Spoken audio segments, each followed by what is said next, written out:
Good evening, everyone. My name is Cedric Geffen, co-president of March of the Living Australia. And on behalf of our partners tonight, Courage to Care Victoria, the Jewish Holocaust Centre, and of course March of the Living, I extend a very warm welcome to you all. I would like to start by acknowledging the traditional owners of this land, the Bunurong people of the Kulin Nation, and their elders past and present. I would also like to take this opportunity to extend a very special welcome to our beloved and treasured survivors. And I'm thrilled to see so many of you here tonight. Thank you.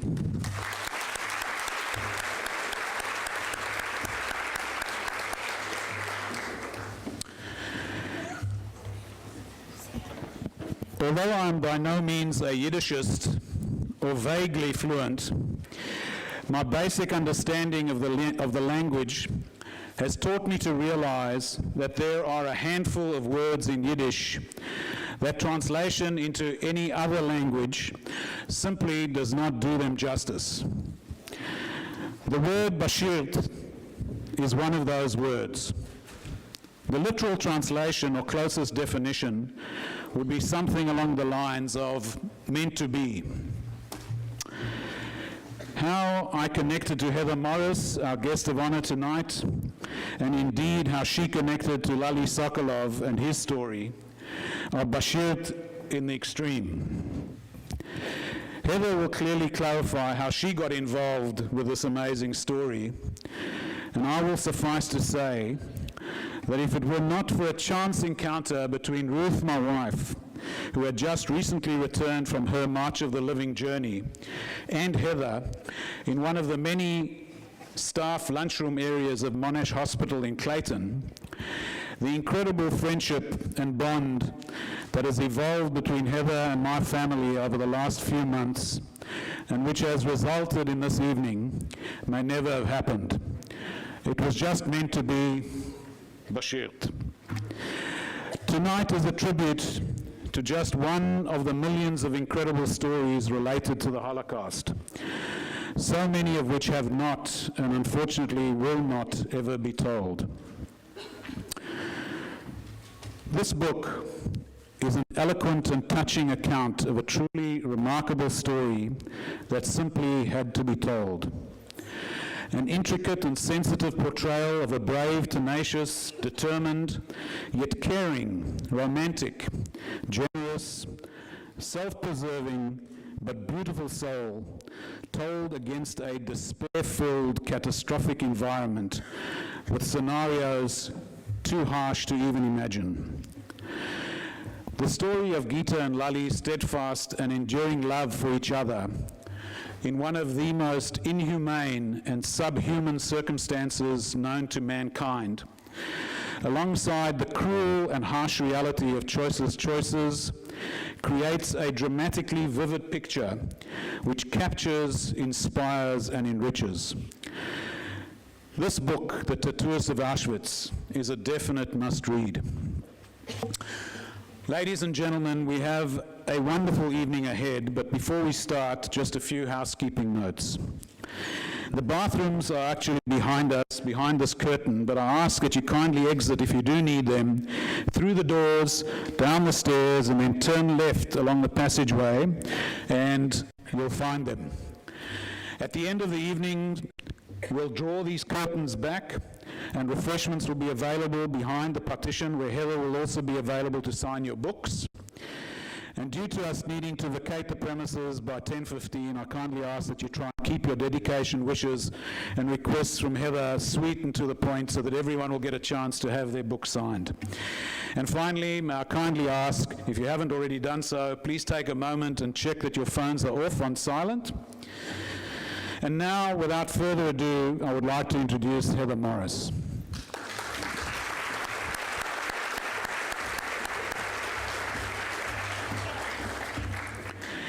Heather is a native of New Zealand, now resident in Australia.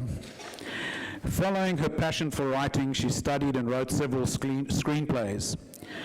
The day she met Lale Sokolov changed both their lives. Their friendship grew, and Lale embarked on a journey of self-scrutiny, entrusting the innermost details of his life during the Holocaust to Heather. The Tattooist of Auschwitz was written as a screenplay, optioned for several years, and ranked high in international competitions, before reshaping it into her debut novel. Ladies and gentlemen, please join me in welcoming Heather to get the evening started.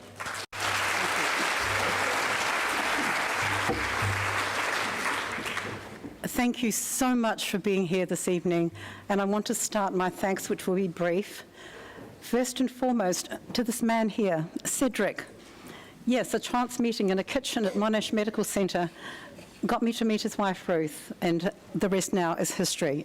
Cedric, you have brought this evening together, and I am forever in your debt. Speak up, okay. Maybe this, how about this? That's better.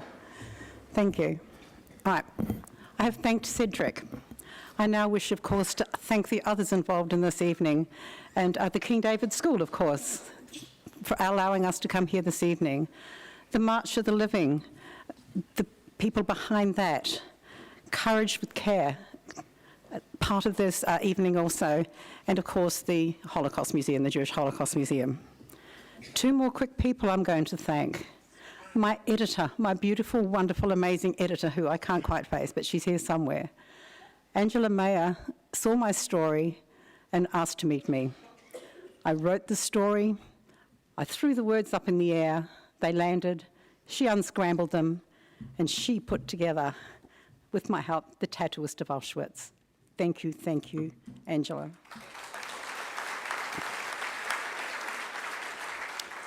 And Dina, she's one of the three people who run my life, and I mean they do run my life. If I need some time off to babysit, please, Dina, can I have a couple of hours? She's here tonight also, and she's behind the running of this. Cedric has mentioned briefly that I was a New Zealander. I am now an Australian. And I came here about 30 years ago with my family, my husband and 3 children, and we settled here. And we set about making a life here. Melbourne is my home. I started writing some screenplays because I loved writing, and I preferred that as a medium. And I'll tell you a little story later on about how Lale felt about me writing a screenplay. From that, it went nowhere. Screenplays don't. 1% of 1% of 1% of 1% might get considered. My very smart sister-in-law said to me one evening, sitting in her home in San Diego, "Oh, for goodness sake, just get on and write it as a book." Light bulb moment. I mean, who would have thought? I guess it came down to the fact that I could never consider myself to be a writer, an author of a book. I didn't have any skills to do that. So we'll now draw a line under where I came from and how I got to be here this evening.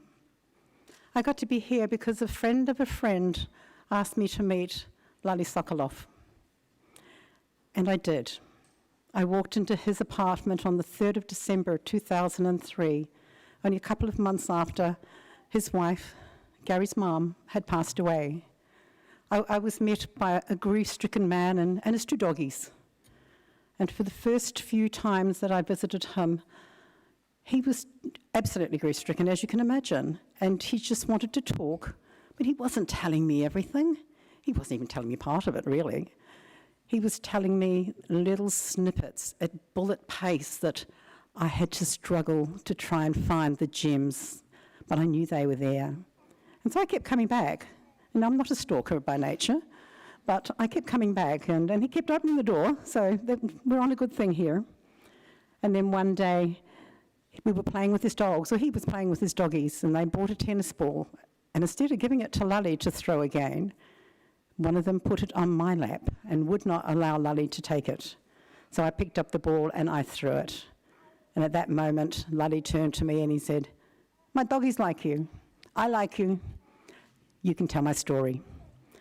And from that moment, I got to write a story. And so when people ask me, how did he choose you? It seems weird. I get to say, well, he didn't really. It was Tootsie and Bam Bam. But I will be forever grateful for Tootsie and Bam Bam. There will be some readings from the book throughout the evening. I've chosen a few snippets. I hope that they will give you the flavour of the story. Straight up, we want you to know this is a love story and it has a happy ending. And I'm quite happy for anyone to know any part of the journey that we go on in this book, because only through actually reading what I consider to be Lale's words, they're not mine. Every time I sat down at my computer, he was at my shoulder. No, don't write it like that. Say it like this. And that's what I've attempted to do, is tell Lale and Gita's story in Lale's words. So thank you for the way this evening's going to play out. I should have warned Cedric that I am the lousiest person when it comes to time management. I usually require somebody to give me a signal, 1 minute, 2 minutes. And I asked a lady to do that, by the way, for me at a Sydney library last week when I was up there talking to some people. And I said, look, just give me a 5-minute notice. I'm chatting away up a storm, carrying on, and I see her go, and I go, okay, I'm doing a great job. No, that was my 5-minute warning. So it took her another 5 minutes to twig that I hadn't got the message. So Cedric, thank you. There's a small video here that we're now going to show you. He was the Tattooist. He was the only person in Auschwitz-Birkenau that had that name. And by having that name, I meant he was identified by the SS as being in that role. And we have documents, research documents, to confirm his role as that tattooist. Throughout the 2.5 years that he was doing it, he had many, many assistants. Every day they were tattooing. Prisoners were coming in. The SS would walk along the lines and grab 2 or 3 and just say, yeah, go up there and help him. Come up to Lale and he'd say, show them quickly how to do it. And so, yes, of course, there were many, many people who were involved in doing tattooing. But for a day or 2 or maybe a week, Lale was the tattooist of Auschwitz-Birkenau. Thank you.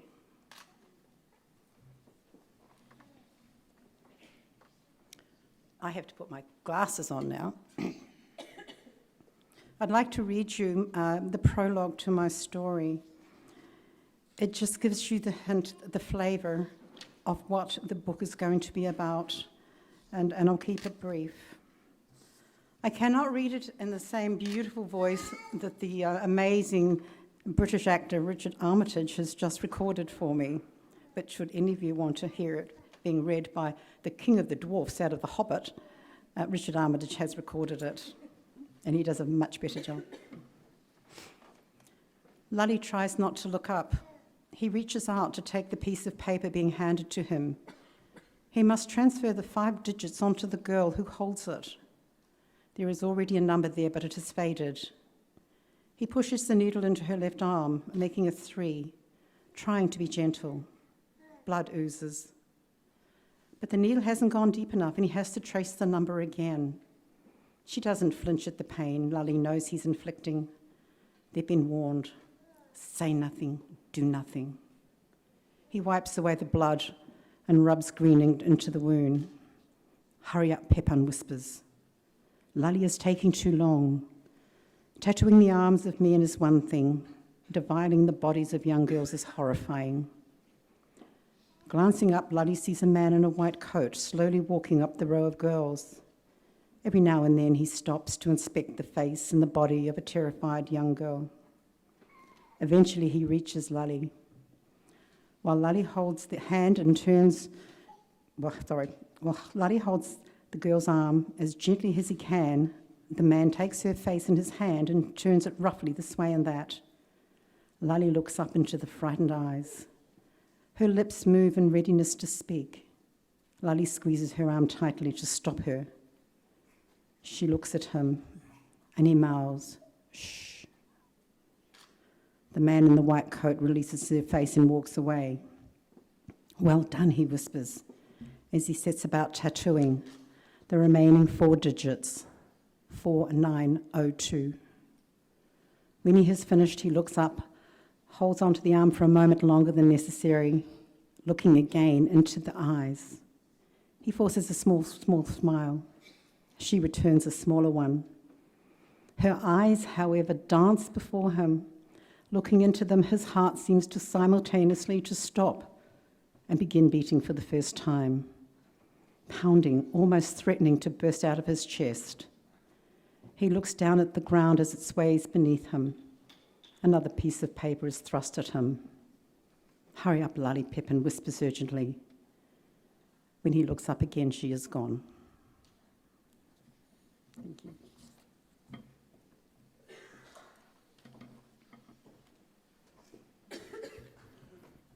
I'd like to call on Tony Weldon to introduce the panel, please.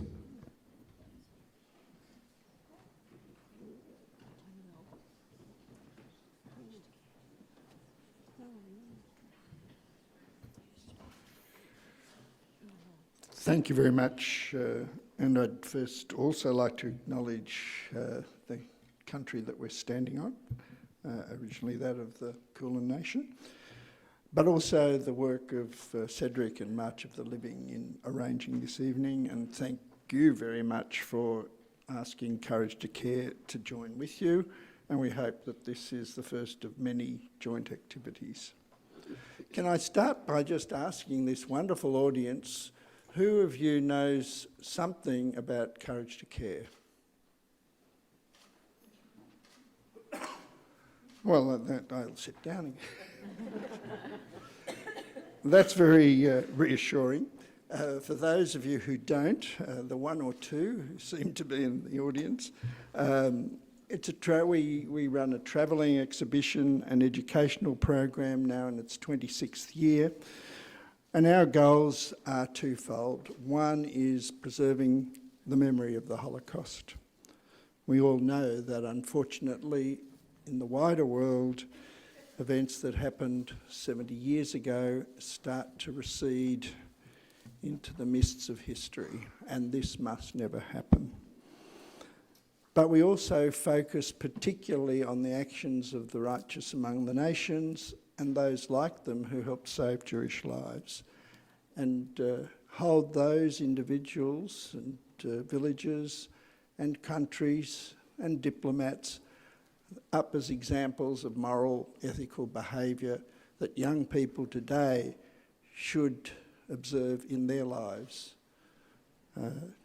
We deliver the message that each of them has the power to make a difference to another person's life, and that they should become upstanders and never bystanders when they see social injustice or something that they know in their hearts to be wrong.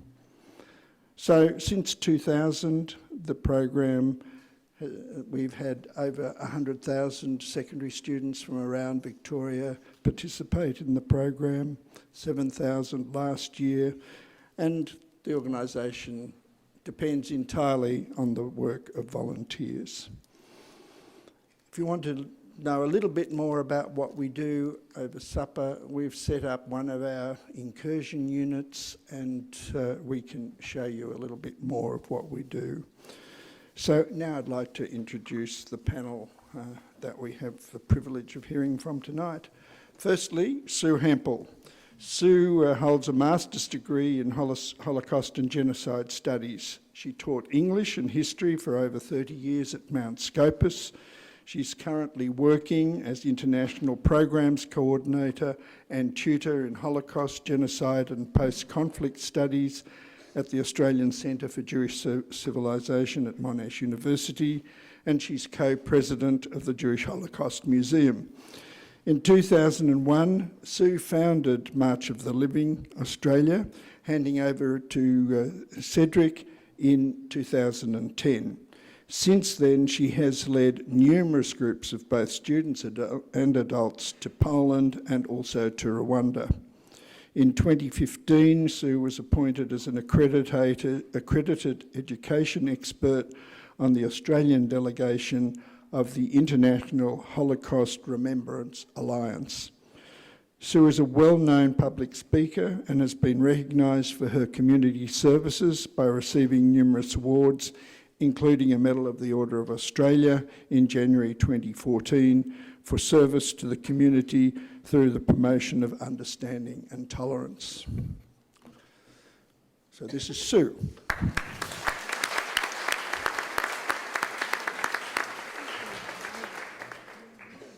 Milan Birenkrant. Milan was born on the 4th of November 1928 in Chukalovce, correct? A small village in Slovakia with only a few Jewish families. He lived with his parents, Hannah and Israel, and his older brother, David, Alav Hashalom. In March 1943, when the Nazis started to round up Slovakian Jews, his parents sent Milan and his brother David to Hungary to escape. Milan and his brother kept moving from town to town to keep alive and away from the Germans. They were eventually rounded up and sent to Auschwitz, where they endured its horrors and somehow managed to survive. Later, they were sent to Bergen-Belsen, where David was murdered by the Nazis. Tragically, he died in Milan's arms only a few weeks before Milan was liberated in April 1945. After the war and his rehabilitation, Milan eventually moved to Melbourne. His parents, who had survived the war, joined him in Melbourne a few years later. Here he met and married his beloved wife, Judy Alecha Hashalom, and they had 3 sons, David, who tragically died at the age of 15, Ron and Daniel. Milan and Judy were blessed with 6 grandchildren, Joel, Adam, Cara, Taya, Zach and Emmy. Milan Berenkrant.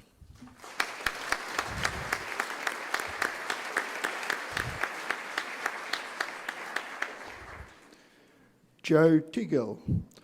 Joe was born in 1960 into the peace and security of Melbourne in a home deeply affected by the Holocaust. Father, Shia, now deceased, was a Yiddish actor and survivor of the Warsaw Ghetto and various camps, and his mother, Jenya, tattooed and tortured at Auschwitz, is still defying the odds at 97 years old.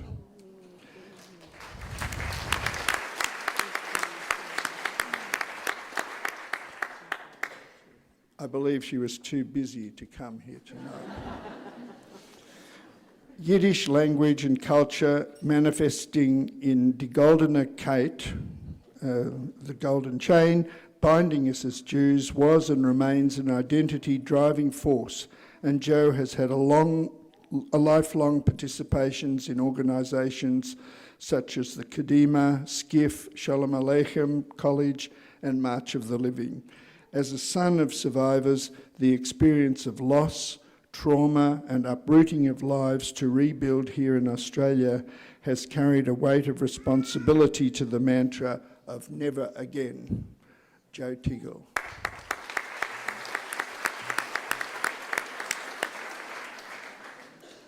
And Gary Sokolov. Gary, the only child to Geeta and Lale Sokolov, was born in Melbourne in 1961. He's married to Doris and has 3 children. Poppy, 8, Aviva, 5, and Marley, 16 months, who I gave a quick look over to. She looks fine. I'm a retired paediatrician.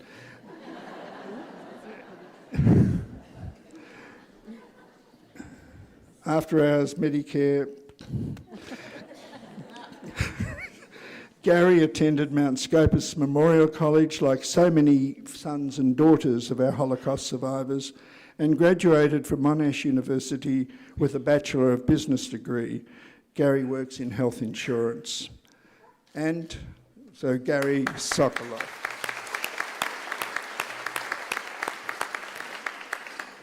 And of course, Heather Morris, our distinguished author and guest of honour, who needs no further introduction. So I'll leave the panel to you in your capable hands, Sue.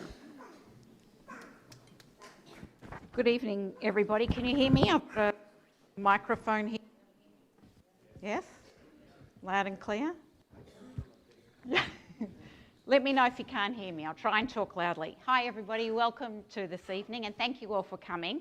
We've got a really interesting program now, and I'm going to be asking the panel some questions for the first part of the evening. We'll have a short break with a musical interlude, And then after I've got one more question for the panel, I thought it might be nice if we could throw the questions over to the audience.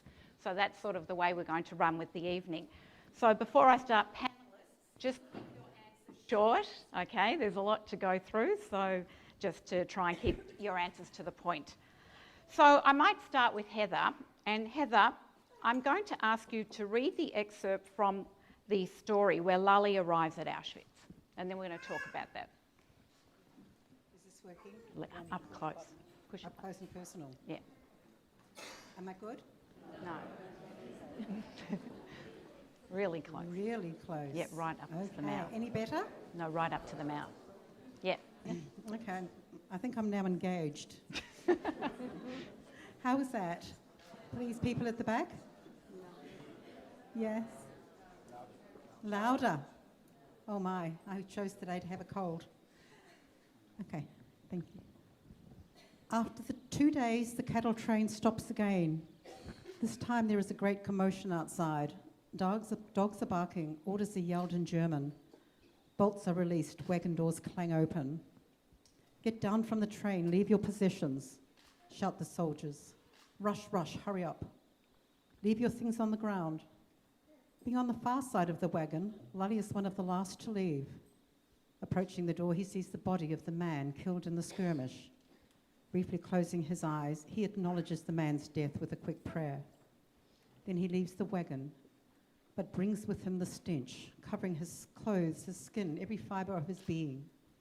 Landing on bended knees, he puts his hands on the gravel and stays crouching for several moments, gasping, exhausted, painfully thirsty. Slowly rising, he looks around at the hundreds of startled men who are trying to comprehend the scene in front of them. Dogs snap and bite at those who are slow to move. Many stumble, the muscles in their legs refusing to work after days without use. Suitcases, bundles of books, meagre possessions are snatched from those unwilling to surrender them or who simply don't understand the orders. They are then hit by a rifle or fist. Lale studies the men in uniform, black and threatening. The twin lightning bolts on the collar of their jackets tell Lale who he is dealing with, the SS. Under different circumstances, he might appreciate the tailoring, the finesse of the cloth, the sharpness of the cut. He places his suitcase on the ground. How will they know this one is mine? With a shiver, he realizes that it's unlikely he will see the case or its contents again. He touches his hand to his heart, to the money hidden in his jacket pocket. He looks to the heavens, breathes in the fresh, cool air, and reminds himself that at least he is outdoors. A gunshot rings out and Lale jumps. Before him stands an SS officer, weapon pointed skywards. Move! Lale glances back at the empty train. Clothing blows away, and books flap open. Several trucks arrive and small boys clamber out. They snatch up the abandoned belongings and throw them into the trucks. A heaviness settles between Lale's shoulders blades. Sorry, Mama, they have your books. The men trudge towards the looming dirty pink brick buildings with picture windows. Trees line the entrance with flush with new spring growth. As Lale walks through the open iron gates, he looks up at the German words wrought from the metal. Arbeit macht frei. Welcome to Auschwitz. So in that reading, Heather, you give a very powerful and realistic insight into the hellhole that was Auschwitz. So my question is, did you actually go there to write the story? No, I haven't been there yet. I will be going there in April, in a few weeks' time. I'm very honoured to be asked to go with the Australian March of the Living contingent. I got my descriptions and I got the emotion that I wrote about from Lale. He was that good a historian. Okay, so Milan, so you're on, here's the microphone. You were in Auschwitz, you were there. Can you tell the audience when you arrived, who you went with, how long were you there, and then did you receive a tattoo? We arrived approximately June 1944 and we left in August 1944, and I did receive the tattoo it's 1008. My late brother was 1081, and the tattoo has been done by one of ours, not the Germans. I do not remember who did it. So you don't remember who did the I got tattoo? no vision. And what were you I doing? was 14, so You were 14. And what did you do in Auschwitz? What, were you working or? I did work on the kitchen as an interpreter. During my younger days, we lived in a village. We only had half a day of Gentile school, and the other half a days we were a cheder. Every 6 months, my late father used to go to Munkaj, and there were a lot of yeshiva bochurim, and he brought one home for 6 months, like after Pesach Rosh Hashanah, and we studied Torah, we studied Chumash, we studied whatever people are studying in Chadash as children. At one stage, he went and brought there a real gentleman, not a yeshiva bochur. He must have been 40 or 50. His name was Bronstein. Bronstein was a very, very clever man. Till today, I cannot understand why we had to come to such a small village. He could have been a rabbi. He spoke perfect Hungarian, perfect English, perfect French and Spanish, and German. And he taught us the German language, proper German with a German writing. And with this one, when the Hungarian transport came, I went in as a translator to the kitchen. Not proper German, proper Yiddish. And from then on,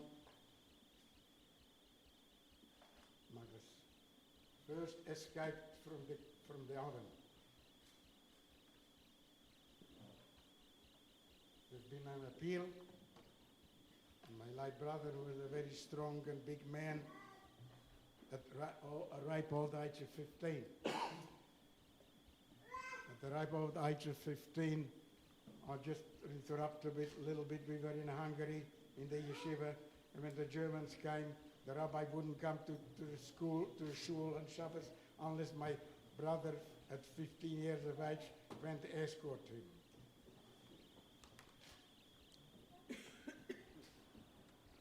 He was picked to go to work, and I was left. I was the little one. I didn't want to be without my brother, and I found a way to go to him. Lucky, I was not discovered. That was my first encounter with all the rest of the boys. They all went to the oven without any exception. Then we went to the oil refinery, Mengele, which is approximately 2 hours, about half an hour from Krakow and Auschwitz, and we worked at the oil refinery. We were covering pipes, oil pipes, so that the oil shouldn't freeze in winter. I had a good pair of hands at the old age of 14. And the Polish foreman nominated me as a foreman, and I was a foreman of 12 children, 12 boys. The name was Commando Reinhold, and the boys were 17 or 18, including my brother.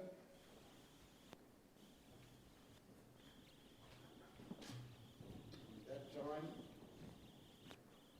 I didn't have to do anything. I was just the boss. I'm going to tell him what to do.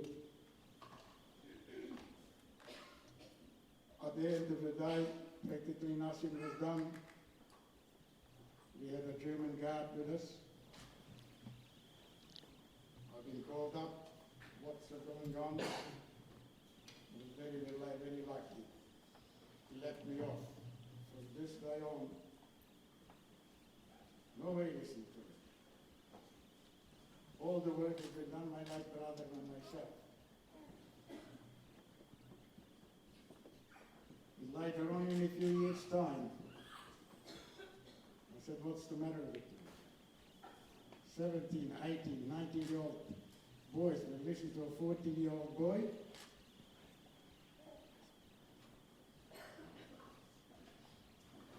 After that, we've been there for a few months, and just before the Russians were closing up, there was an appeal. An appeal, everybody outside, and there was a selection, who stays at work or go somewhere else to work. And in my idea, in my mind, the weaker side probably will go to the oven. I saw a truck.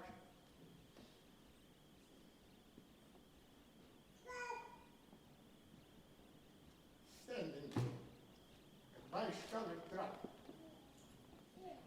And I saw all the left-hand side, the weaklings, the one hasn't been chosen to go to work. And I said, this is no solution. We are going to the oven. I looked at my brother.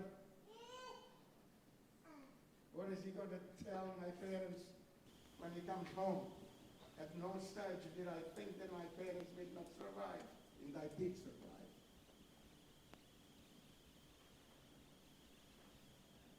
He looked at me, he had tears in his eyes, and I made my decision to cross over to the other side.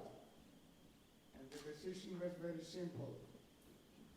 If I stay here, I'll stay another life for 2 or 3 hours. If I go on the other side, I get caught, I'll get beaten to death. So my decision was to cross to the other side. That's all you know, I'm here. Thank you.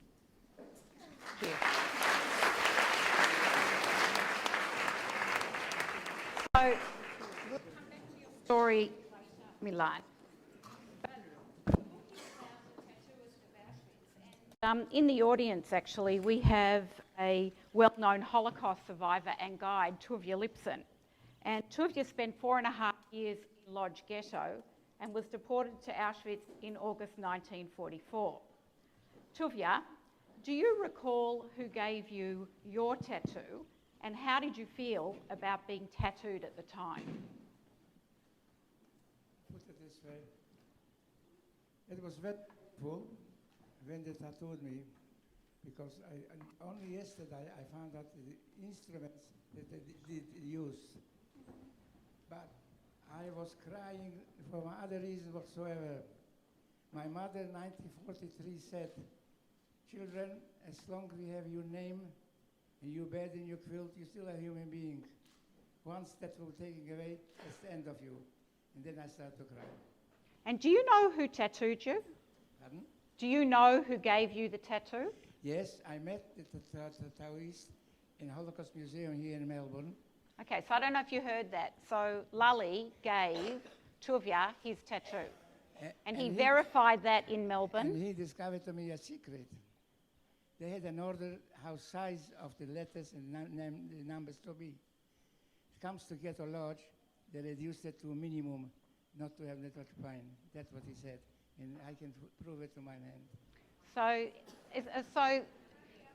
Tuvia said, Melanie, do you want to repeat what Tuvia said? Melanie? Can you hear me? Loud. I don't know if it's working, but like I have to have my lips on it. So what my Zeta said is that when he met the tattooist in Melbourne, he told him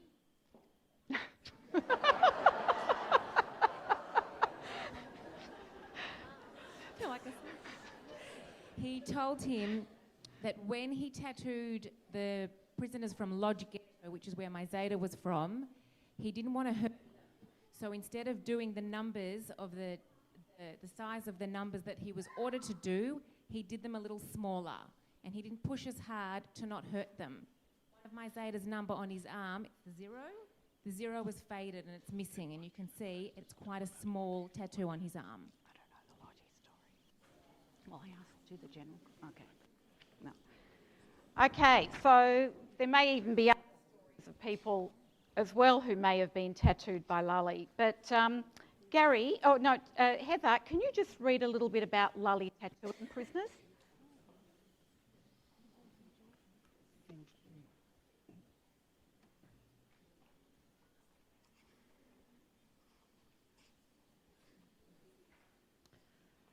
Lale and Leon's daily lives, are being dictated by the arrival of transports from across Europe.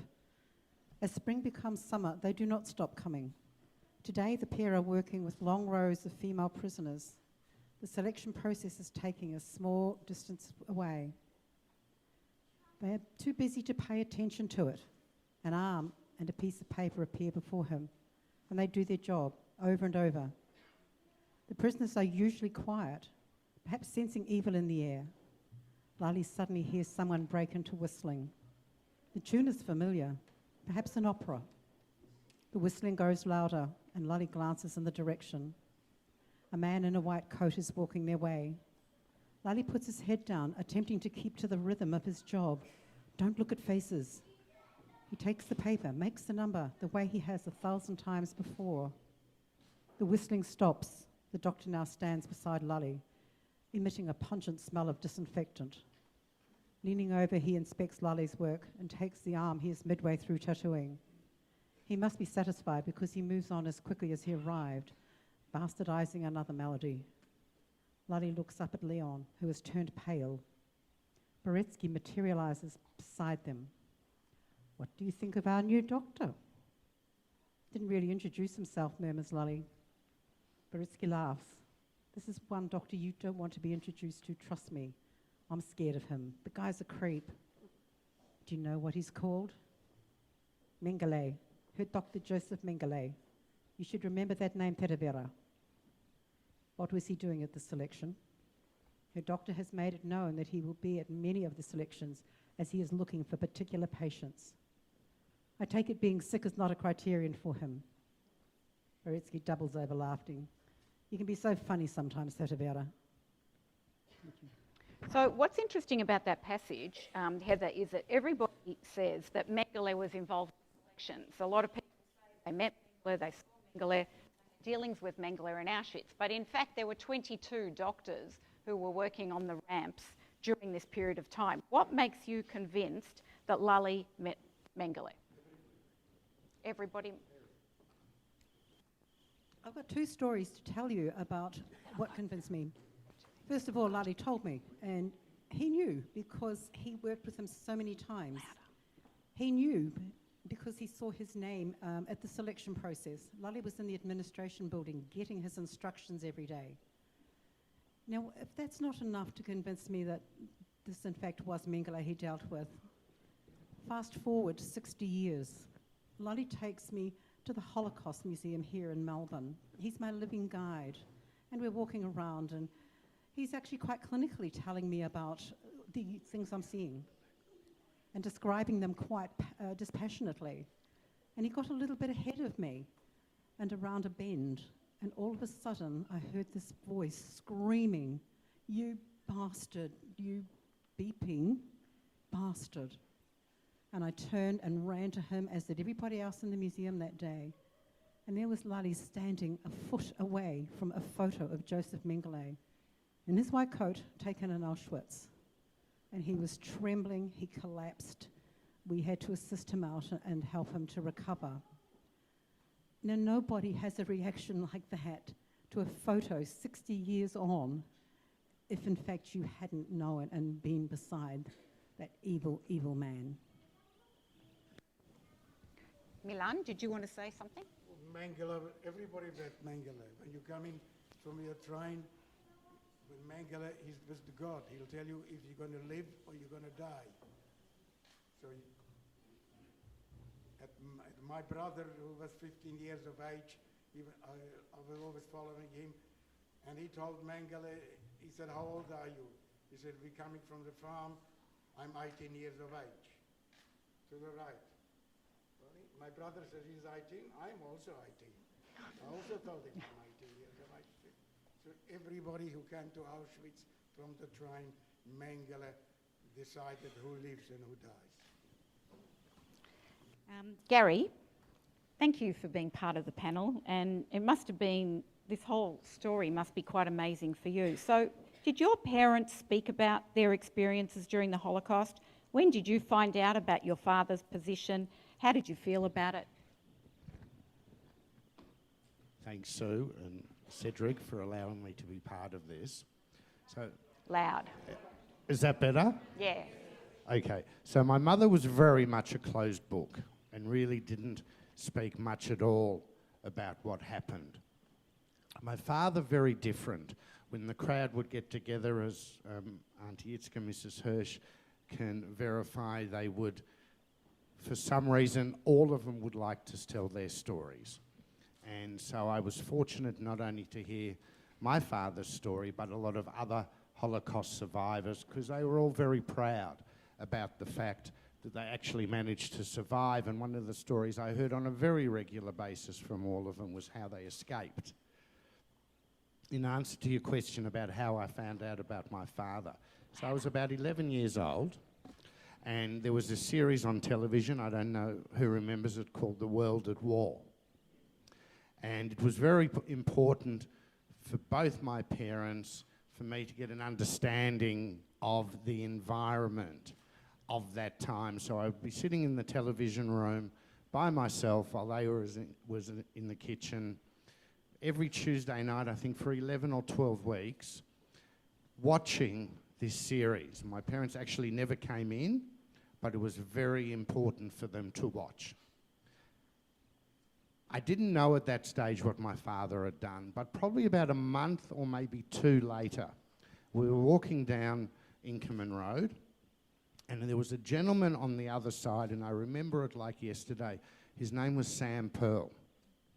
And he started yelling out, Tatovera, Tatovera, Lale, Tatovera, and came across, shook my father's hand and said, Lale, Tatovera, do you know what your father did?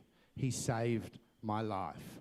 And that was my introduction to what my father did and the job that he had during the war. Okay, so Joe, let's go over to you. You're the child of Holocaust survivors. I know that you're very close to Sesha and Avi Goldberg, who are in the front row here, and you're very close to them. And you've said that you've been deeply affected by the Holocaust. So how did you find out, like, about your parents' stories? And do you think there's something called survivor guilt? Like, do you think people suffer from this guilt that they're survivors and then it gets passed on, the guilt gets passed on to the next generation? I need to qualify that being a child of survivors, I was born in Australia, and I was fortunate to be born into a country that embraced the immigrants. So I can't say that my experience as a child of survivor is anywhere to be matched or rated against the experience of people that went through the Holocaust, or the Horben as we called it in our home. My parents, probably more my mother, my father was an actor, and so he was deeply involved in the Yiddish theatre. When I grew up, it felt like we were sort of personalities because a large part of the Yiddish-speaking community knew my father, so I felt like we were a family that was known. But it was actually my mother that related more of her stories of her journey to Auschwitz. And I think they felt, both my parents felt, there was an obligation that you need to tell the story. And I know that there was other parents that are friends of mine who didn't have that attitude, that they spoke very little about it. So I guess, like all experiences that happen to people in life, it's a very individual experience as well, and the way you deal with it can be different. But, and I don't want to take up a lot of time, but if we're talking about survivor guilt, I must say that it was quite the opposite experience that I was born into. I was born into a very passionate community. So the Yiddish-speaking community, the largely, I guess, Polish Jewish experience that I was born into was one that was very rich. There was theatre, there was the obligation of building community, and I think that was the prevailing sentiment during my youth. And I didn't see personally a lot of those guilt aspects, though as I got older I realised that did affect some families, and there was some damaged families, and I knew this from people that I knew, from other kids whose parents were deeply affected. I mean, my parents were deeply affected, but they had a spirit about being here and coming to the new world. And I mentioned earlier that my father didn't give me a lot of lessons. He was a very busy man when I was growing up. He was involved with the theatre, but I did get drummed into me the obligation of the golden kite. And the golden kite is a saying in Yiddish that we are all bound by a golden chain.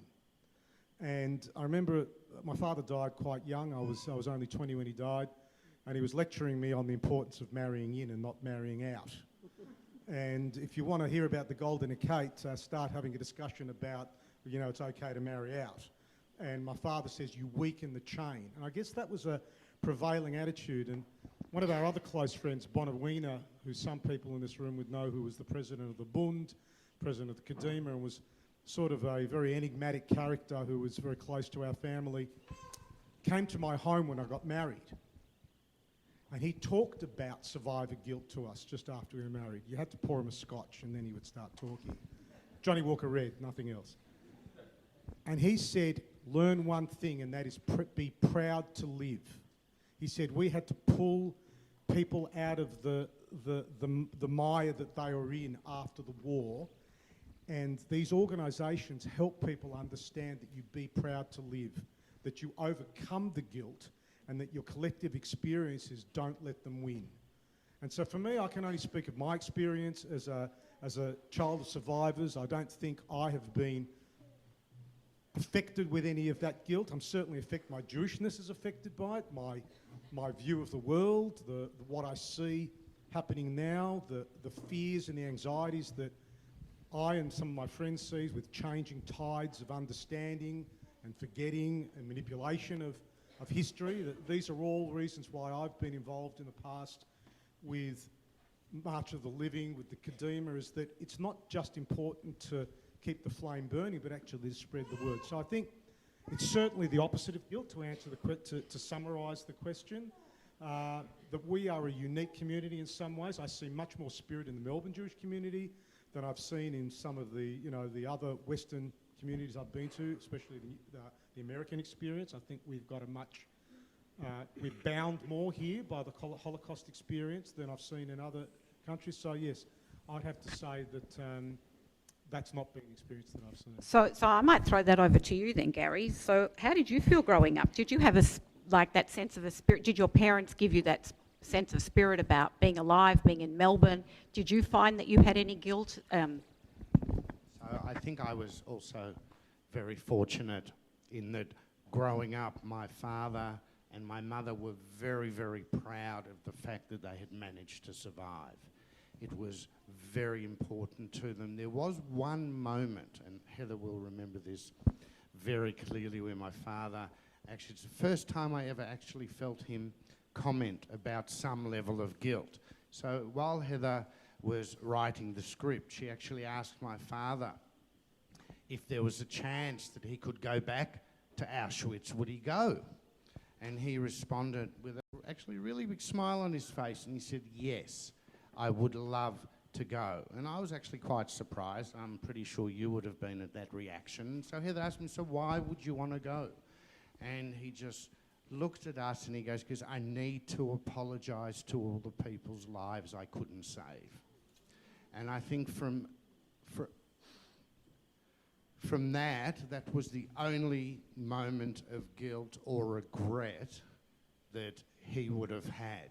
And that was backed up many years later when he passed away, because not having a perspective of what my father meant. When he passed away, I started getting phone calls from all over the world, people I didn't know, How they found my number, I have no idea, but they were ringing me just to thank me and to tell me that they would not be around, or their parents wouldn't have been around, and they would not have been born if not for my father. So that was actually his only regret, that he couldn't save more people. And I might ask you the question. We heard from Gary, sorry, can you hear me? Yeah. We heard from Gary that his father would have gone back to Auschwitz. Have you ever thought of going back? Have you been back there? No. Why? The memories, the ovens, the escapes, what I did. Fortunately, later on in your question, I will explain it to you why I didn't have any beatings or anything like anybody else.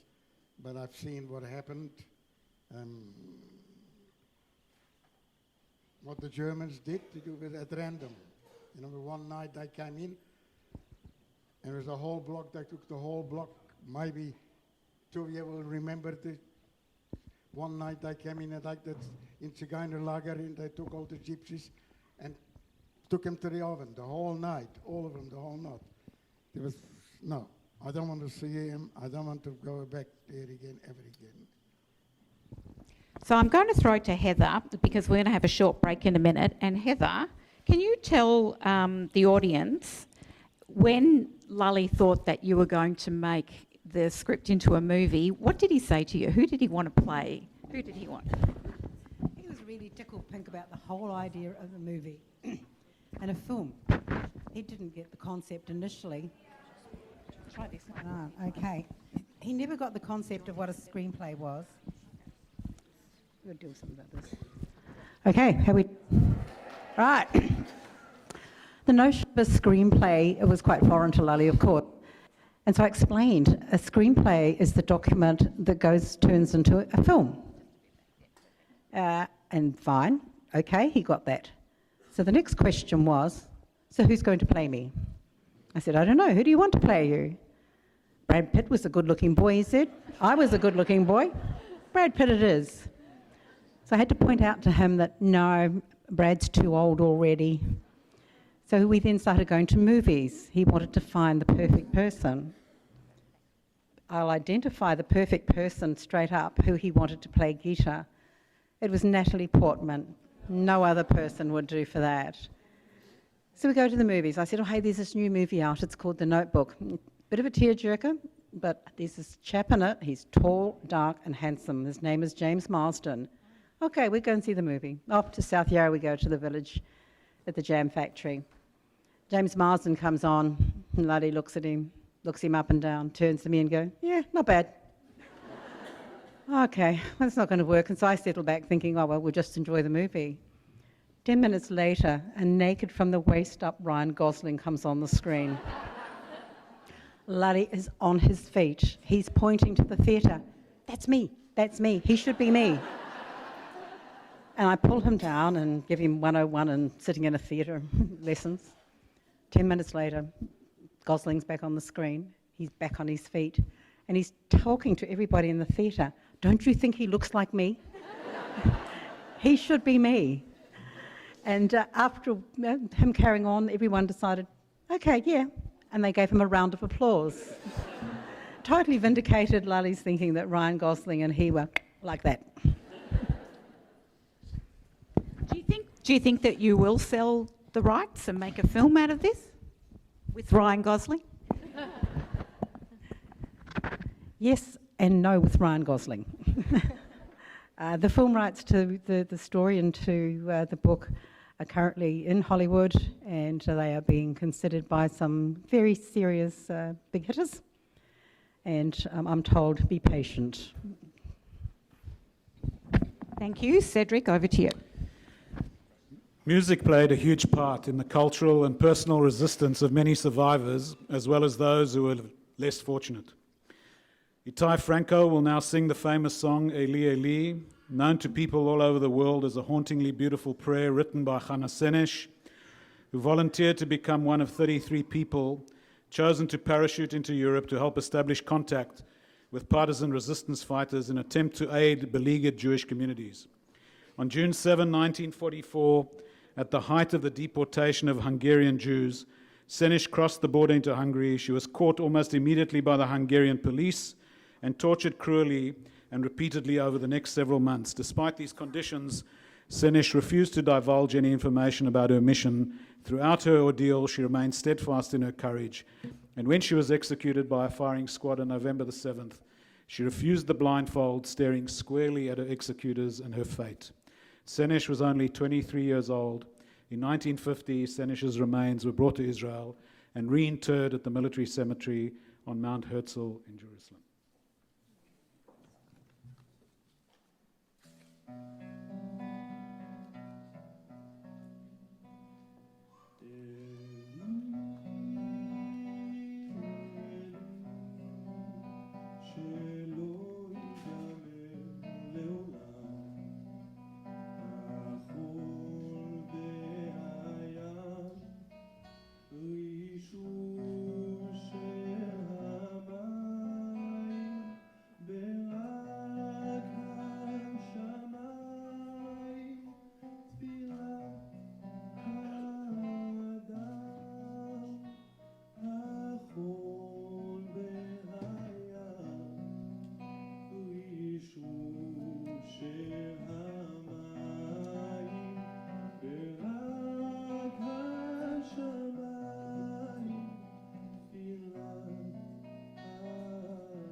The book's about tattooists, so I've got a story that I want to share with the audience, and I want you to think about this. This was in the newspaper last year. When Ellie Sagir showed her grandfather, Yosef Diamant, the new tattoo on her left forearm, he bent his head to kiss it. Mr. Diamant had the same tattoo, the number 157622, permanently inked on his own arm by the Nazis at Auschwitz. Nearly 70 years later, Ellie Sagir got her tattoo at a hip tattoo parlour in downtown LA after a high school trip to Poland. And I'm just saying here, students, do not do this when you get back from March of the Living. Full stop, don't do it. The next week, Ellie's mother and brother also had the 6 digits inscribed onto their forearms. A month later, her uncle followed suit. All my generation knows nothing about the Holocaust, said Ellie, who is 21 and has had her tattoo for 4 years now. You talk with people, they think it's like the Exodus from Egypt. It's ancient history. I decided to do it to remind my generation that I want to tell them my grandfather's story and a Holocaust story. Mr. Diamant's descendants are among a growing number of children and grandchildren of Auschwitz survivors who have taken the step of memorialising the darkest days of history on their own bodies. So my question is to all the panellists, Milan, how would you feel? Definitely not. Because? I want my family to memorize a happy future.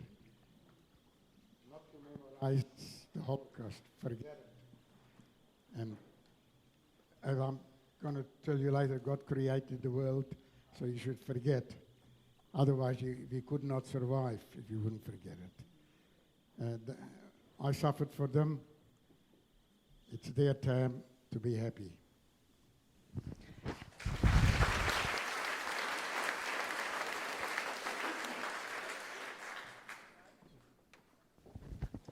same question. I think Closer. my mother was tattooed at Auschwitz. I'll tell you a little story. When I was 13, we visited Israel, and the woman my sister is named after, Ada, was in the camps with my mother, and my mother at lunch just calmly asked me to look at their two arms, and they were one number apart. My mother certainly doesn't wear her tattoo as a badge of any honour. I think she would be mortified if we were to memorialise something that she suffered for, and I do agree with Milan. If I have a moment, going back to Auschwitz, when I went to March of the Living for the first time in 2009, I approached my mother with some trepidation because I know if it had been 10 years earlier, she would have been mortified that a child of hers would step on Polish soil.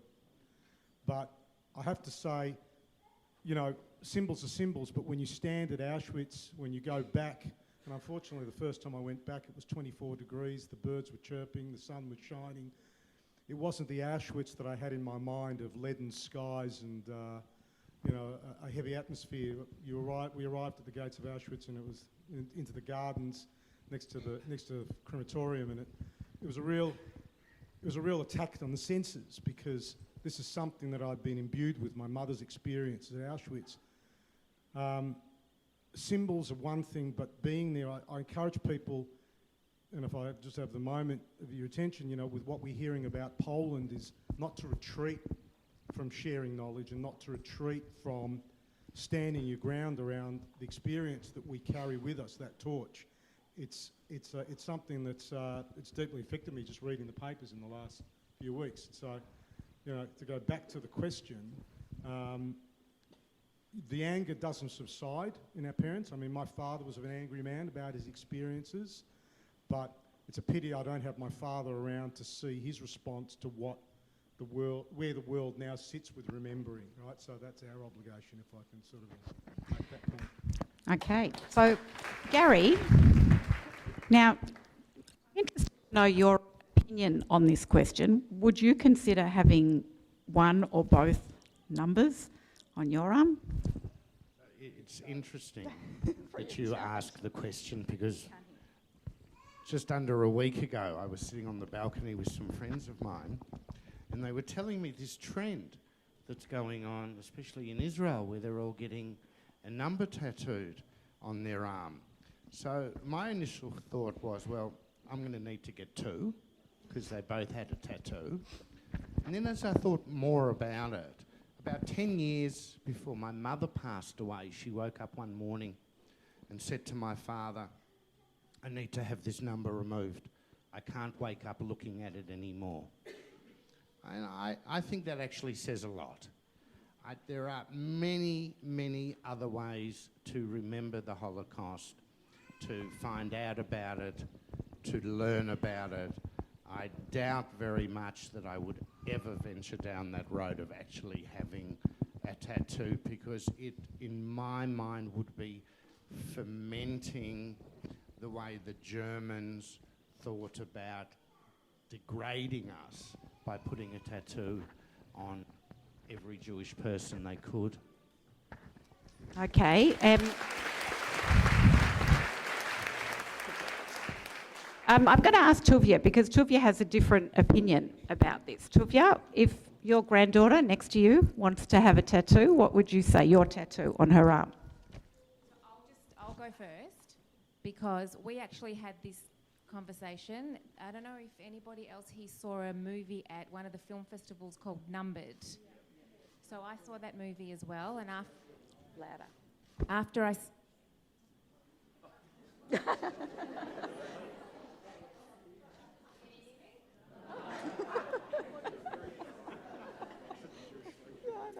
So there was a movie at one of the film festivals called Numbered, which I saw, and it was about grandchildren of Holocaust survivors getting exactly this topic, their numbers tattooed.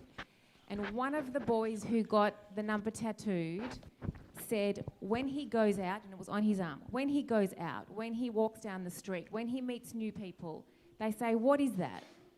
And he says, this is my grandfather or grandma, I can't remember his number, from the Holocaust, and he tells their story. And it's one more person who knows his grandparents' story. I don't have the guts to ever get a tattoo, but I did say to Zeta, not that I was thinking of it, but what was his thoughts behind it, and he said... No.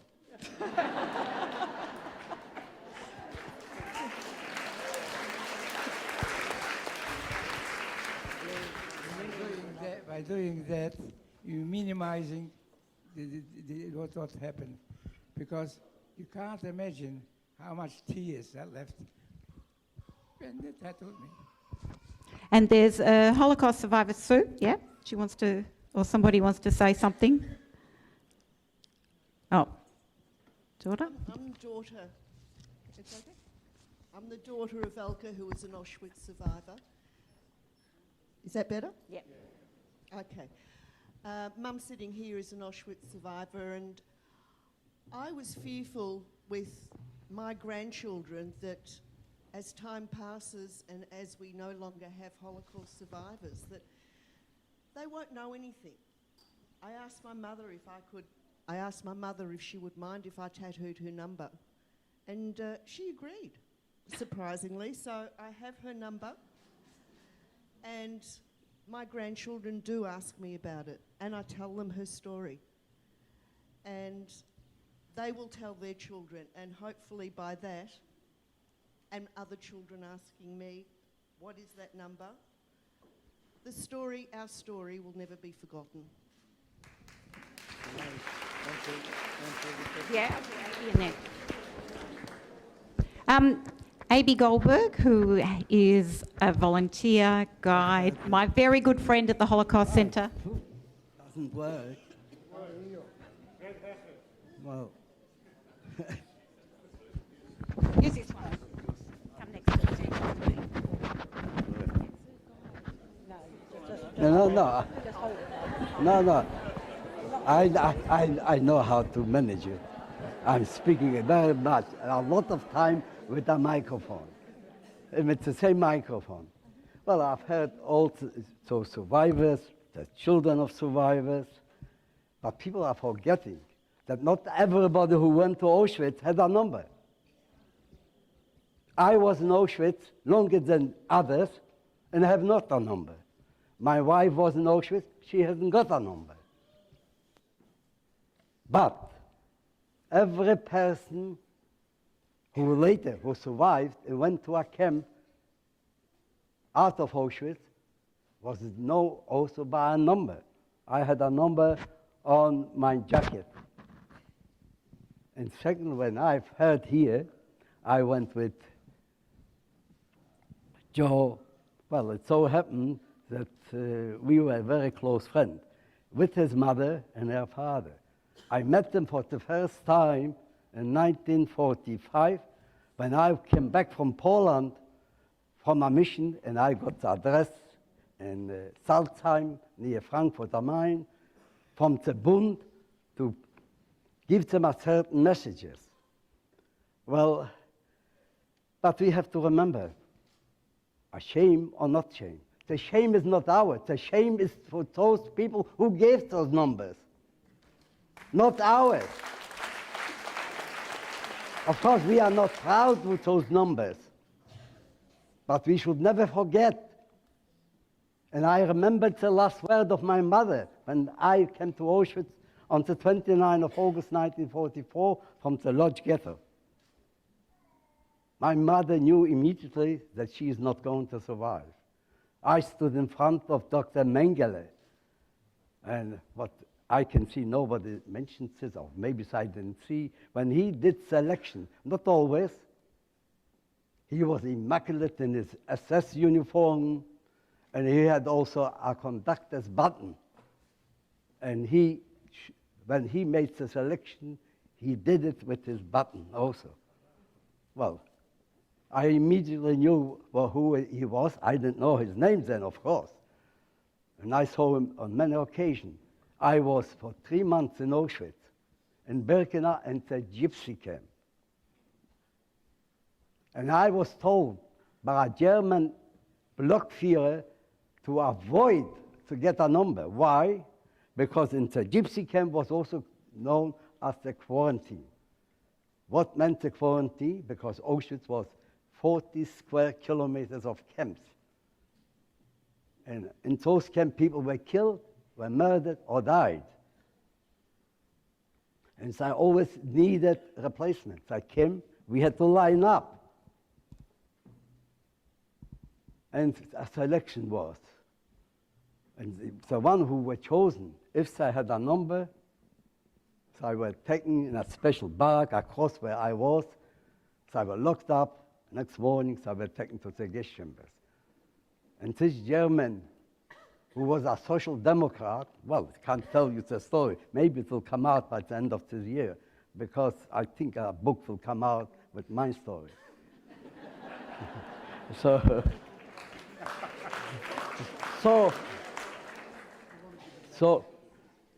Well, it's not a shame. My children grew up. But it will be 71 years since we married, and we are from the lucky one. I'm always saying, my survival is 99% of luck. And this book will be called 99% of luck. So, well. Thanks, David. David's fantastic. One second. Like that? Well, I know. Yep.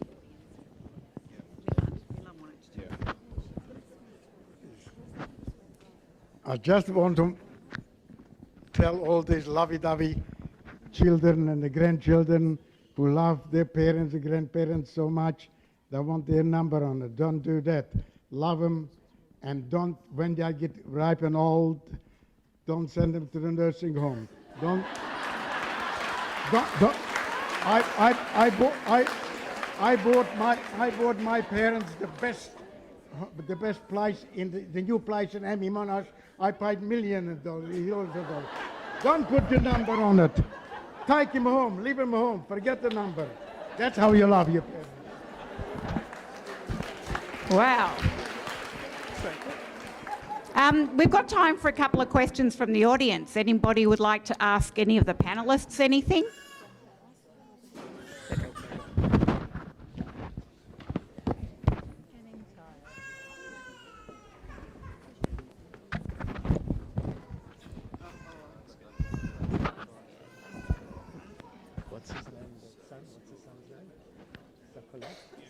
Gary, can you hear me? Hi. I want to ask you a question, because your dad might have brought it up, or he may not have brought it up. I'm not sure, and it may be in the book. So it's a two-part question. I'm Jewish. You're going to get two questions thrown in one. One is, how did he become the tattooist, as in what qualifications? And we just heard a little bit about luck. Was it luck that he became the tattooist? And number two, did he ever talk about what may or may not have happened if he not had that luck in becoming a tattooist?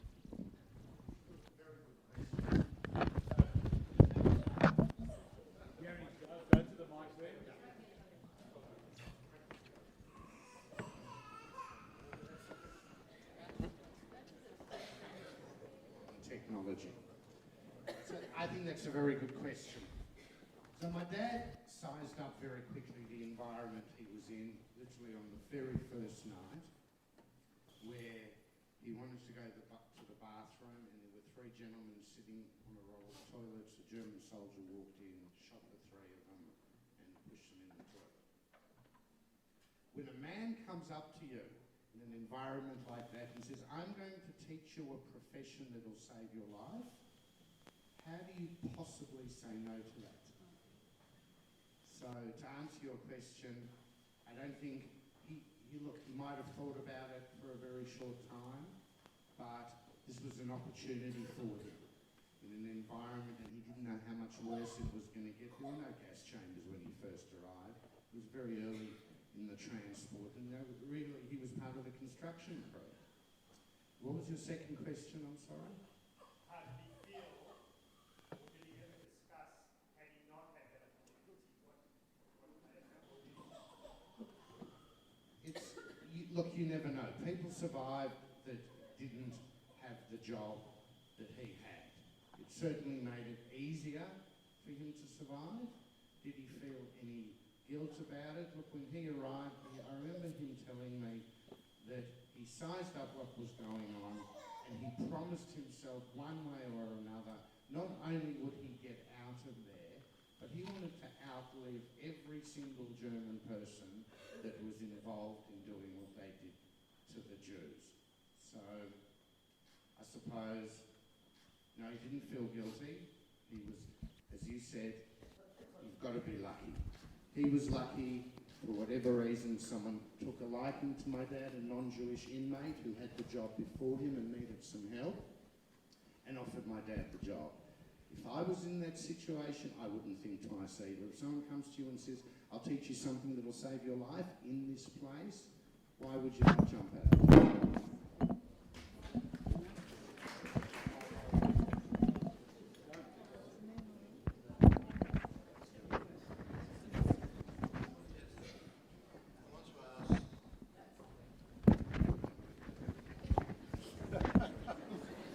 Yes, I'd like to ask the panel what they feel about the recent changes being passed, the recent laws being passed in Poland. And yeah, I'd like to ask the panel what they feel about the recent laws being passed in Poland and whether activities even like March of the Living that generates income for a country that's refusing to acknowledge its history, how comfortable are they with that?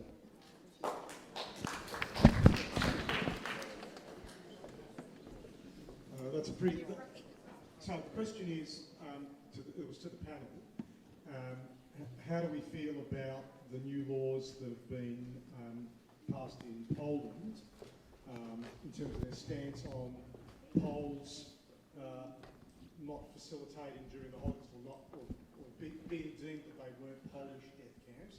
I'm not an expert on it, but the question was, how do we feel about it? And the second part of the question was, how do we feel organisations such as March of the Living, and I got your question correct, providing money to Poland for these tours that go there, is that correct? That generates income for a country that won't acknowledge its history. So that's the question. I'll only give a very brief sort of response. Again, it's a personal response. I think we're all grappling with it. It would be a fair way to talk about it. I'll just let you know that I had a conversation yesterday with Cedric, and I feel an obligation as a director of Jewish organisation, being in Kadima and being involved in other organisations, that we need to have a dialogue about it. I don't think that... I think there are two... I'll speak personally for a moment. I think there are two sides to this debate. We can react, and we should react, but we should react in a well-thought-out, reasoned way, because the best way to deal with ignorance, in my view, is to find rationale and reasons to address those. We live in a very small, very short 24-hour news cycle, and we see that playing out in front of us every day with, the stuff that's going on in America and on Facebook and all those sorts of things. I think this one is that we're so deeply affected by, and that has made us who we are, and I think a lot of people are relating to the stories here today. We have to take that question and we have to explore it. And I think, the cross-referencing between organisations here in Australia and around the world is to make very strong statements, but then make decisions that if you boycott Poland, if you boycott what it's taken a couple of decades now to get to a position where there's a deeper understanding. And having been to Poland twice, you see the impact of that. Other countries, like in places like Berlin, my wife and I were in Berlin a couple of years ago, and I would have never dreamed of being on Polish soil. But seeing what a country is doing about coming to terms with its own history, in my view, we need to keep helping the Poles come to terms with theirs. And that might be right, yeah?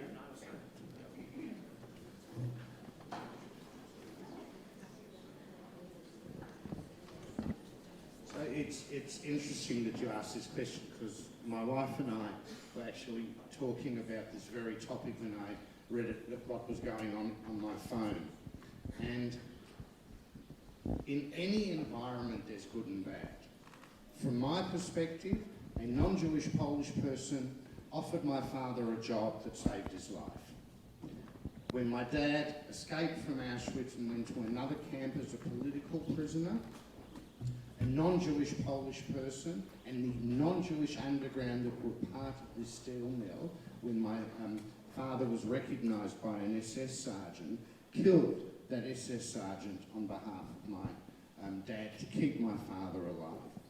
The contacts that my dad made outside the camp that were part of the underground that smuggled medicines and food and clothing that he could negotiate with to get people's names or numbers taken off lists or to help people escape. We're all non-Jewish people, so we can't blame the whole Polish community. There are, the legislation that they're trying to propose that was passed was connecting the name of Poland to the death camp. Doesn't mean you can't say that Auschwitz is in Poland, because it clearly is. It's also very important from a remembering point of view. The money's secondary. The important thing is to keep the memory alive of what happened there so that people will never forget it. People will have the opportunity to go and see it. A lot of non-Jewish people have written to me from around the world via messenger telling me they've always wanted to go, and now that they've read my father's book, they think it's very important not only for them to go, but for their children to go, so they can learn about what happened during the Second World War. So if the byproduct of that education is that there is some revenue to accompany it, I think it's very much worthwhile.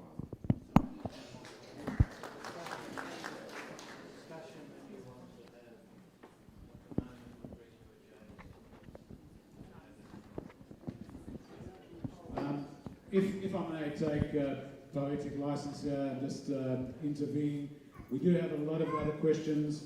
The question you've raised is extremely important, extremely pertinent, but we could spend the entire evening here debating not only both sides, but every third side and every 100th side to this as well.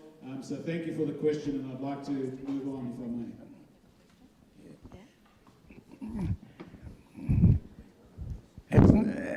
It's not a question. I can see 6 candles there corresponding 6 million Jews. 6 million is just a number. It can be 5,900,000, maybe 6,200,000. For me, 6 million is my father and my mother and my brother and my sister, my uncles and my cousins, my schoolmates. Everybody had a name, nobody had a grave. Absolutely, thank you. We've got time for another 2 or 3 questions. There's one here in the front, Mayan. Of a very large family, survivor of Auschwitz, and he came back and he said, you could tell from the face of a person as they came into Auschwitz whether they would survive or not. I'd like a comment on that, either from Milan or Tuvia. Milan? The question is, or the comment was, that this gentleman said that his uncle said that you could see from a person's face when they came into Auschwitz whether or not they would survive or not survive. What is your comment on that? I disagree with that. I disagree with that. So how do you know you're going to survive? How do you know you're going to live next week? It's impossible to know. Yes, maybe.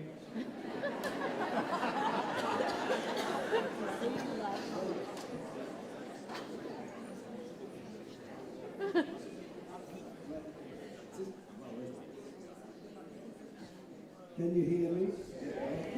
Well, it's not a good microphone. Well, when I hear this... well, yes, but my voice is not so good enough.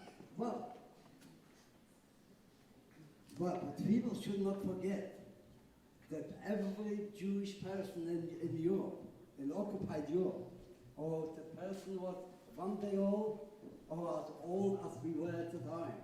We had all our death sentence. It was a question of time when the death sentence will be carried out.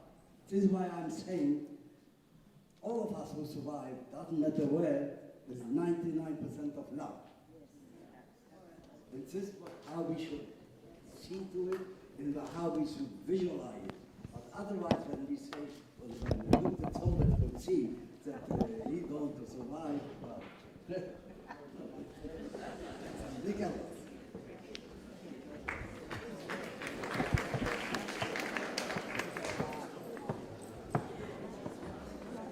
I think this will be the last question.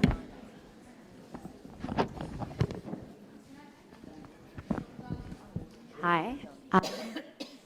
Can you hear me? I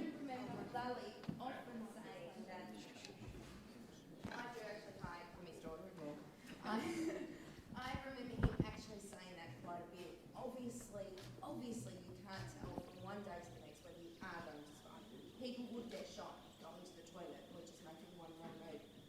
But he also said exactly the same thing, that you could see by certain people whether they had that survivor's instinct or that willingness to at least have, and that you could tell which ones were going to go first. And he also felt that very strongly. You could tell by the faces which ones had a chance, at least. Yeah. He was the other one. That's Doris.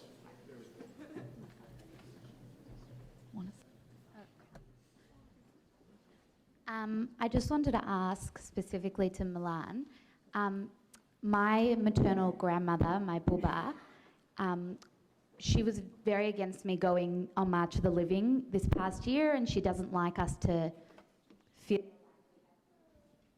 like we have to go through her experience or know too much, because she doesn't want to inflict that pain on us. But I also feel that she has like a sense of us, that she really wants us to know her story and know the struggle. So I'm just wondering what you would suggest as like the best way to remember what happened to your like grandparents or parents or ancestors without trying to go through the same ordeal or sort of pain.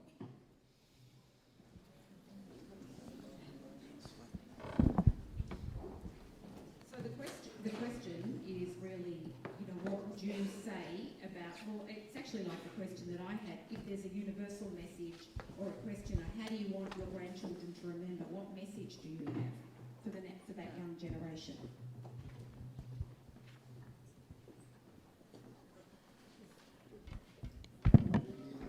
Thought about that.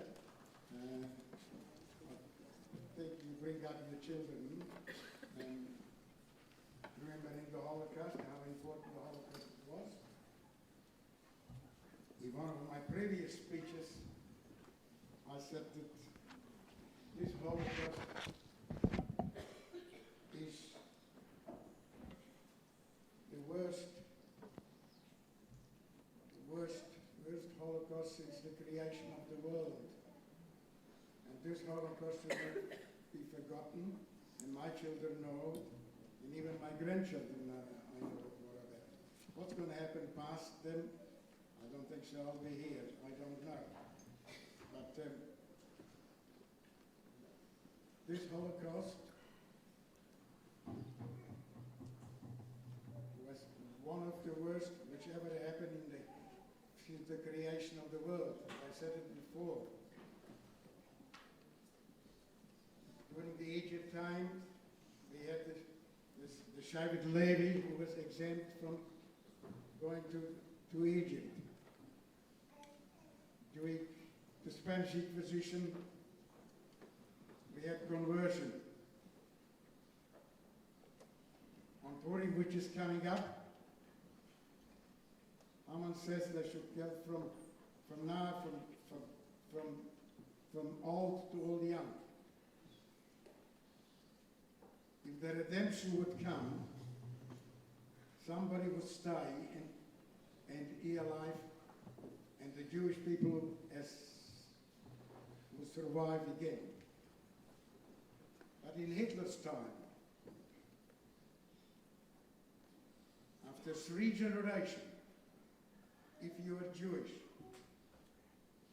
3 generations, if you are Jewish, you were considered as a Jew, and you finished up in Auschwitz.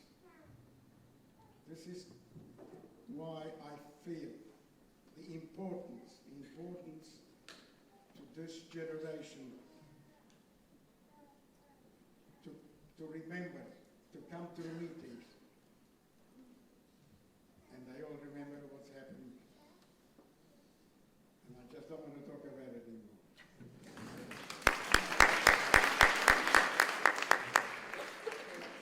So we might just leave the last question then for Heather, because Heather, you spent 3 years with Lale talking to him. Did he have a universal message that he wished to impart, a reason for telling his story? What would you answer to the girl at the back of that picture in remembrance?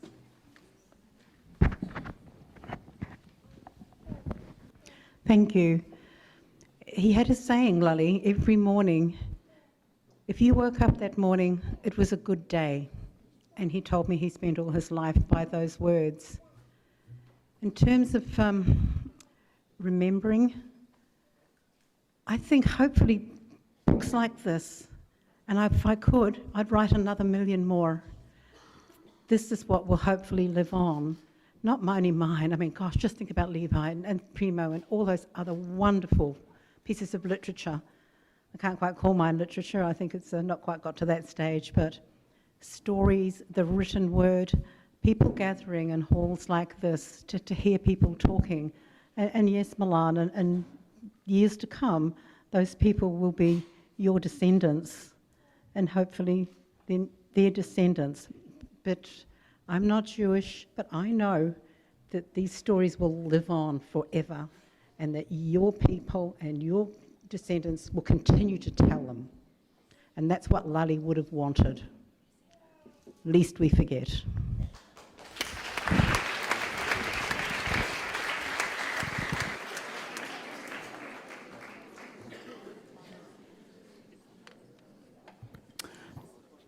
Ladies and gentlemen, wasn't that an incredible interaction? Please put your hands together in thanking our wonderful panel, Sue, Heather, Milan, Gary, and Joe.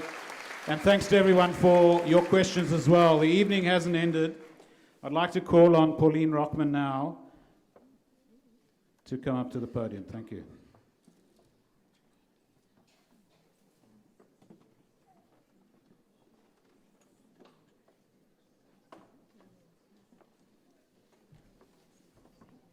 Thank you, Cedric. Can you hear me?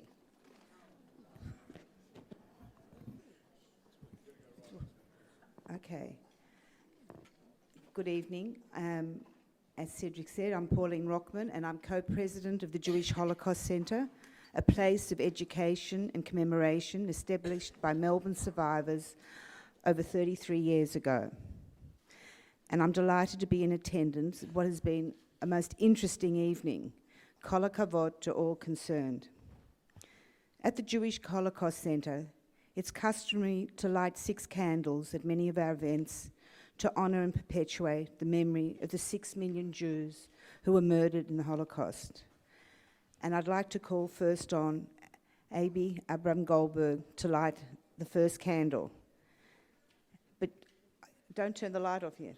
Abi has dedicated his life to educating the public about the Holocaust. As a founding member of the Jewish Holocaust Centre, a long-standing member of its board, an extremely engaged member of Kadima and the Bund movement.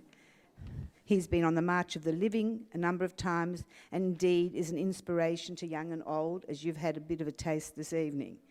And Abi lights this candle in honour of all survivors.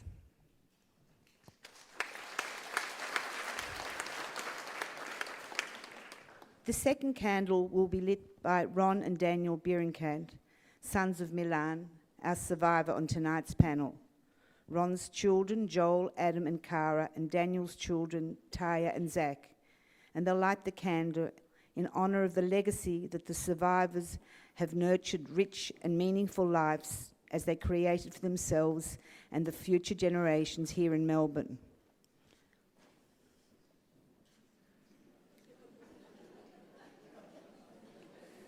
Candle.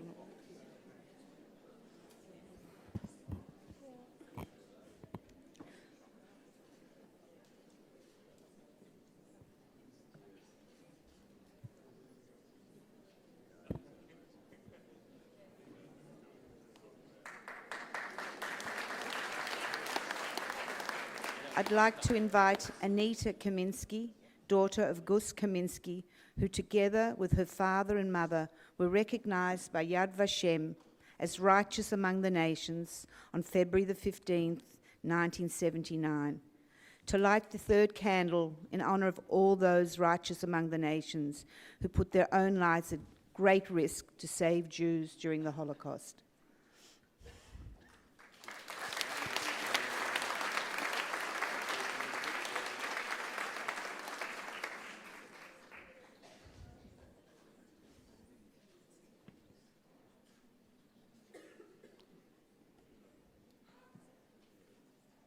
I'd like to ask Gary Sokolov to be joined by his daughters Poppy and Aviva to light the fifth candle in honor of Gita and Lale, whose wonderful story highlights the strength of love and humanity that underpins the essence of humankind even during the most difficult of times.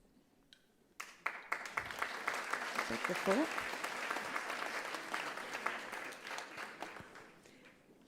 I'd like to invite,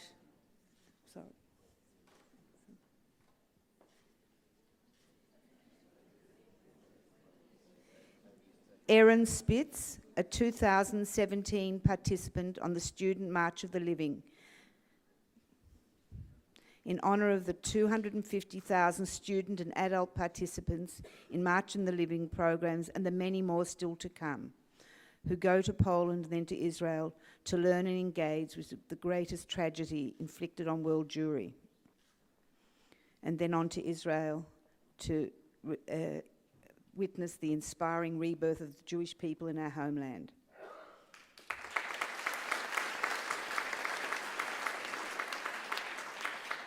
And to light the sixth and last candle by our guest of honour, I invite Heather Morris to light this candle in honour of all the stories that have not been able to be told, and the hope that we, the next generations and on, will continue to bear witness to those witnesses, lest we ever forget. Thank you.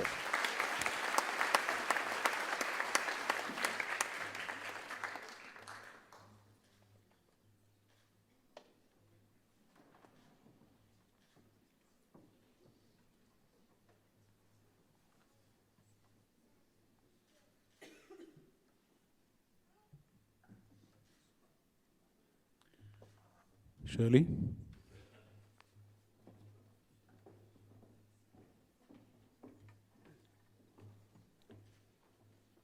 Wow, what a night. Inspirational, powerful. I just can't believe what a privilege it is to be here. My name is Shirley Atlas. I'm actually not from Melbourne. I'm from Perth. I wasn't really meant to be here. It's a little story. I was meant to come in 2 weeks to see Idan Rachel, who was cancelled. Idan, you actually did me a favor. I wouldn't have been anywhere else but tonight. It's been absolutely amazing. When Cedric first told me about his connection with Heather, how he met her, and about the book, I was totally enthralled. Straight away, I ordered the book from Book Depository. I pre-ordered it, and it came in the middle of January, which I was quite surprised about. I devoured the book in 2 days, literally. I could not put it down. I carried the stories with me wherever I went. I was totally distracted. It was an amazing, amazing book.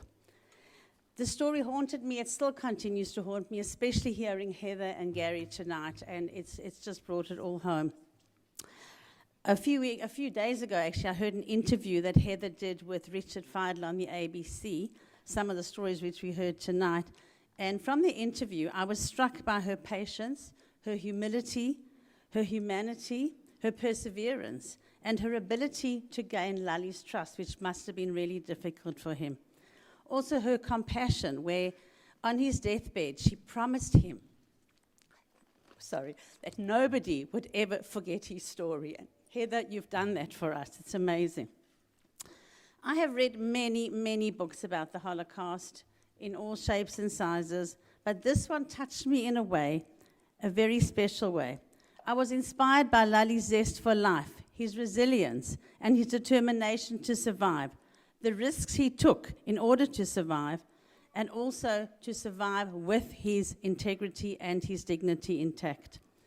It's a story of courage and hope, but overall, the story that lingers is the love story that blossomed and endured in Auschwitz, a place of inhumanity, of horror, destruction, and death. The story survived against all odds and thrived for over 50 years later, and that is an amazing, amazing story and gives everybody inspiration.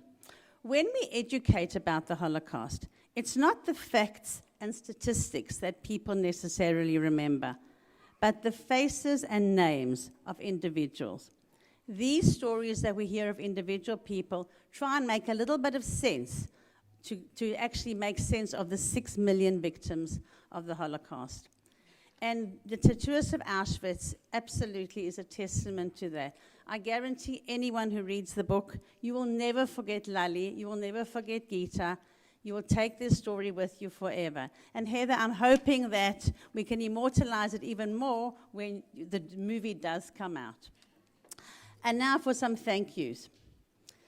Thank you to all involved, the candlelighters, A.B. Goldberg, Ron, Daniel, Joe, Adam, Cara, Taya, and Zach Berenkrant, Gary Sokolov and his lovely daughters, Poppy and Aviva, Anita Kaminsky, Heather Morris, Erin Spitz.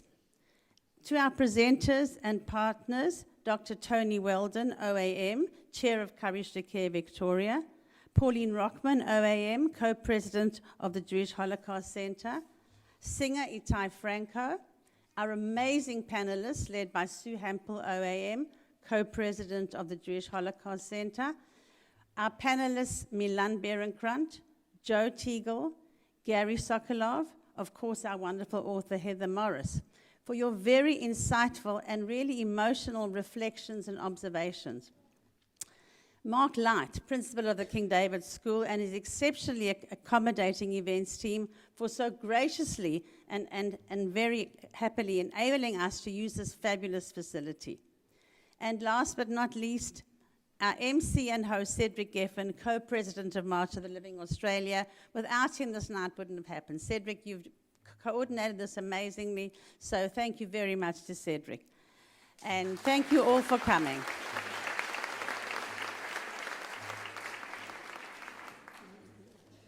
Okay, everyone's invited to join us now for some light refreshments and having your book signed at the other end of the hall. Whilst you're doing this, please feel free to watch the Courage to Care display on a screen at the back and the March of the Living short video here on the big screen. Thank you for joining us tonight and travel home safely. Thank you.